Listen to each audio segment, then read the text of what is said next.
Hello, my name is Anna from Terrytown, and welcome to your StarCraft 212 FB. I'm going to be starting right up front here. You have a light just in case you do need to hook up at night. Then you have your retract and extend here as well. Right here for your power tongue jack, right behind it is going to be this little black tab. You peel that black tab up and insert a manual override tool, which is just going to be a 3/4 inch socket. You can go ahead and bring this up or down manually. This is where your propane tanks would be. All you got to do for that is pay attention to this little red piece here and then this little regulator switch. This red will turn clear when there is propane going through. And then this is just, like I said, regulator switch. Whichever propane tank you do want to use, you just point this to it. As you have your battery there.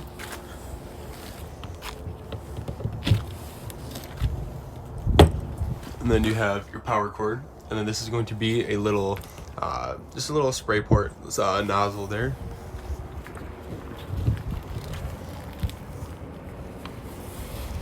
And right here you also have the front cap lights right on this switch here.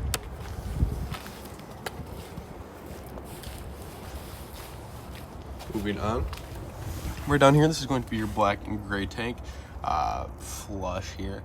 Your black tank is going to be your toilet. So anything that you flush out of your toilet will go into your black tank. And then for your gray tank is going to be shower and sink. So if you want your shower and sink to be emptied, right there, it's going to be that water. And then your black tank is going to be right there.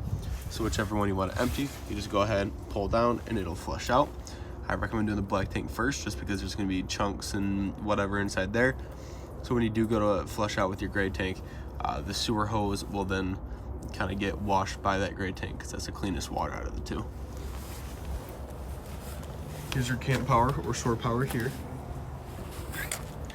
And right back here is going to be a docking station.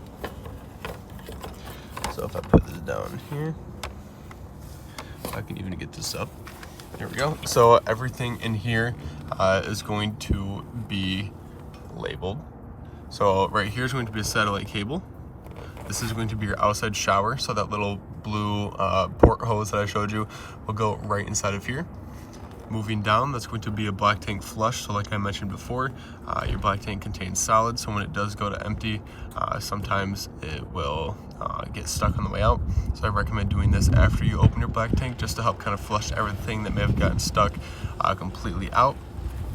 Otherwise, right here you have a tank fill and city connection.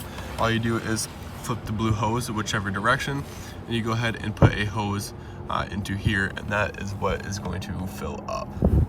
So for example, city water connection, when you're at a campground, plug it right in there, and it'll be your main water source. And then if you want to fill up your tank, you just go ahead and do that also right there.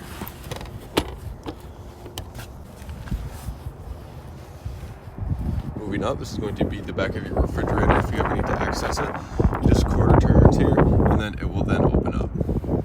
I do apologize for the wind because it just decided to pick up all of a sudden. But right here is going to be your tank. Here, not your tank, your water heater. So this is going to deteriorate over time, as you can tell. But that's just because of all the hard water eating at this rather than your actual tank. So take this, plug it inside of here. It's going to be a 1 1/16 socket, so make sure that's nice and tight. Once that's in, go to the inside of your camper and turn on the hot side of the faucet. Once that is on, once again, here comes the wind. So once again, make sure this is nice and tight. Go to the inside of the camper and turn on the hot side of the faucet. It's going to sputter for a little bit, but once it has a steady flow, then you can go ahead and turn this on. The only thing you want to look for is that steady flow, because it is A, filling up your tank, and B, when it's sputtering, it's just pushing all of the air out. So when it comes time to empty it, you just pull this pressure release valve here. It's going to hiss because it's releasing the pressure. And then when you're done with that, go ahead, take this out, and then all the water will drain right out of that hole.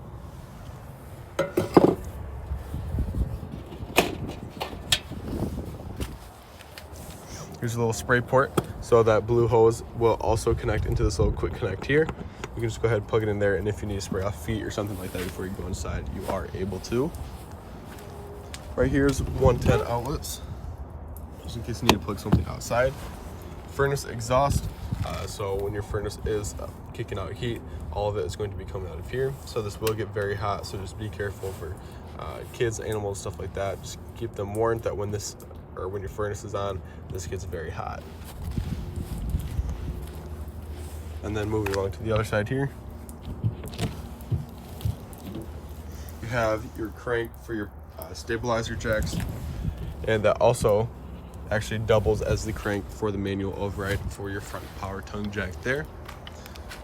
Right on top of your awnings, can be hard to see, but there's a black little tab there that is also a manual override. So if you peel that little black tab off, insert a tool, I believe it's a 10mm socket, you are able to reel that back in or out.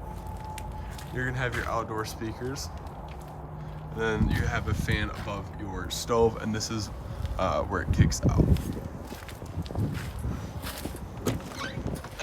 Otherwise, moving inside here, you are going to have your little main power panels here. This is going to be your extend and retract for your slide there. And then moving on, this is going to be battery reader, fresh tank reader, black tank reader, and gray tank reader. It just tells you how full they're getting, so you know when to empty them. Otherwise, right here you have your water pump. So if you do fill up that fresh tank outside, you are able to flip this water pump on and draw water from that fresh tank and push it through your lines. The only time you're ever going to need to use your fresh tank is if you're out in the middle of nowhere. Otherwise, you're just only going to be using city water connection. Moving on, you have gas and electric element to your water heater. So whatever you want to do, you just flick that switch, and then that will then heat your water up. Otherwise, right here, you have, oh, sorry, this is for your slide. This is for your awning. So if you hold this, extend, it will kick this out. I apologize. So about your awning, when it is extending like this, you do want to look for a little excess flap that kind of comes down, and then the black bar it's sitting on underneath it. So you can see it extending, there's a flap, and there's a black bar beneath it. Once you see that, go ahead and let go, because then you know you are fully extended. I'm just gonna reel it right back up. The reason why I tell you to stop is because if you do keep going, it'll actually reel in the opposite way and end up breaking. And of course we don't want that. So that's why I tell everyone, just make sure you know when to stop and you'll be just fine.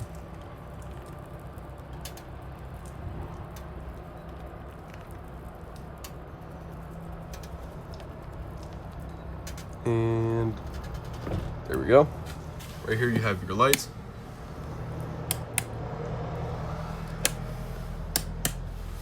And then right here you have your slide in and out. So if you hold in, you can hear it start to go in, and then vice versa. Hold it out. And then once you hear that little gear grinding noise, you know you're fully extended. Do not be afraid, that is normal. That is just telling you, it is just telling you that your slide is being fully extended, because the motor on it, obviously it's reaching its limit, so it's gonna make that noise just to tell you when to let go. Otherwise, right behind me, we're going to have your fridge. You just tap to turn on. Mode, I recommend keeping it on A, just because that's auto, so it auto connects to whatever the most powerful source is, so whether it's electric or gas. So whichever one has the strongest source it's going to pull from. So obviously there's no gas right now, so that's why it's only going off of electric. But if you're out in the middle of nowhere and don't have electric, it'll automatically go to gas. And then just to the right of that is going to be how cold your fridge gets. So the more snowflakes that pop up, the colder it does get. Otherwise, you got your freezer, and then refrigerator. Otherwise, you just hold, and the green light disappears, and then your fridge is off. Just below that, this is going to be your breakers and fuses. So everything's going to be labeled on your breakers, so it's just going to be just like a house. And then down here for your fuses, I do recommend bringing some extras just in case, but that's just a personal recommendation. Otherwise, you can pick those up at any auto parts store, so like an AutoZone or something like that, for example.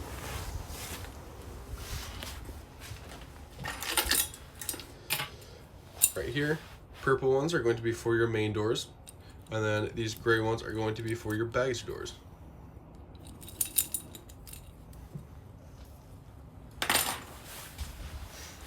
Microwave,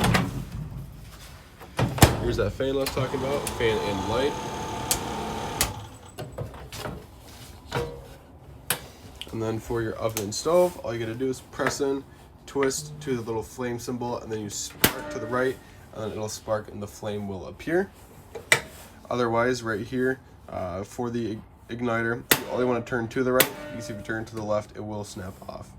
That's why there's arrows telling you to spark to the right. Otherwise, the same goes for the rest of the burners. Just press in, turn, light. For your oven, it's gonna be a little bit different. You're going to want to pay attention to that little gray piece right there in the back, that silver piece. That is going to be where the gas comes out and where the igniter is. So what I highly recommend doing is sitting down here like this, taking a look at it, coming up here, pressing in, turning to the pilot symbol, and then while it's at that flame symbol, sit there and spark, spark, spark until you see a flame appear in the back. Once you see that flame, then go ahead and then turn to your desired temperature.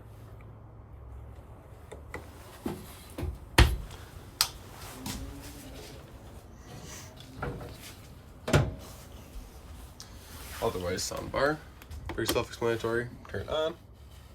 Then you have zone 1 and zone 2 speakers. Zone 1 is going to be the inside speakers, and zone 2 is going to be your outside speakers. As you have a quick mute, volume, mode, so if you want to switch it to Bluetooth or radio, anything like that, you can cycle through there just like this. Oh, went too far.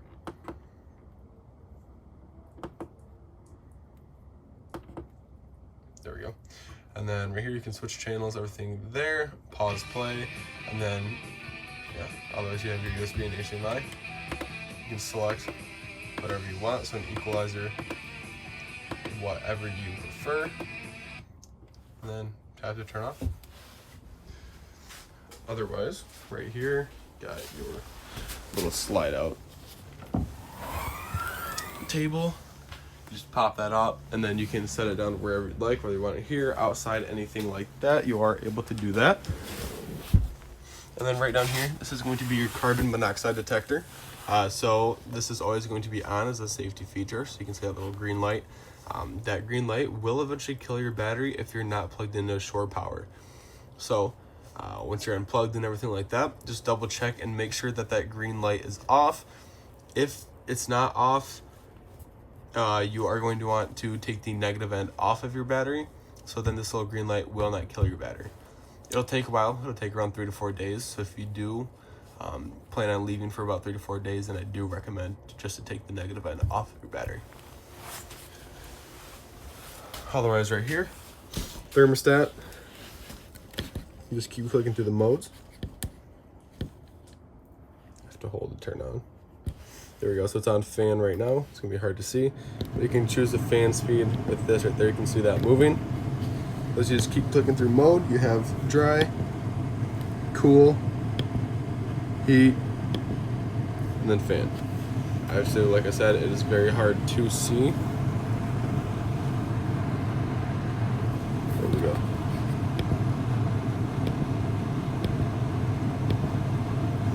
And then you just hold again to then turn off. And then last but not least, your bathroom. The main things for your bathroom toilet, you just gotta make sure it is, it's a foot flush. So you just press down and it will flush. And then you are also going to need to pay attention to having RV grade toilet paper, which will help break down easier so everything flows. And then you are also going to need toilet solution, which is also going to help break down solids, smells, stuff like that, just to make sure, once again, there's no smells and everything flows nice and easy, so you won't have to replace your black tank or any of those lines. Otherwise, that has been your orientation. If you do have any other questions, please feel free to email me back or just write a list down and take them in when you come to pick it up in person. Otherwise, that has been your brief orientation. Congratulations, and I hope you enjoy.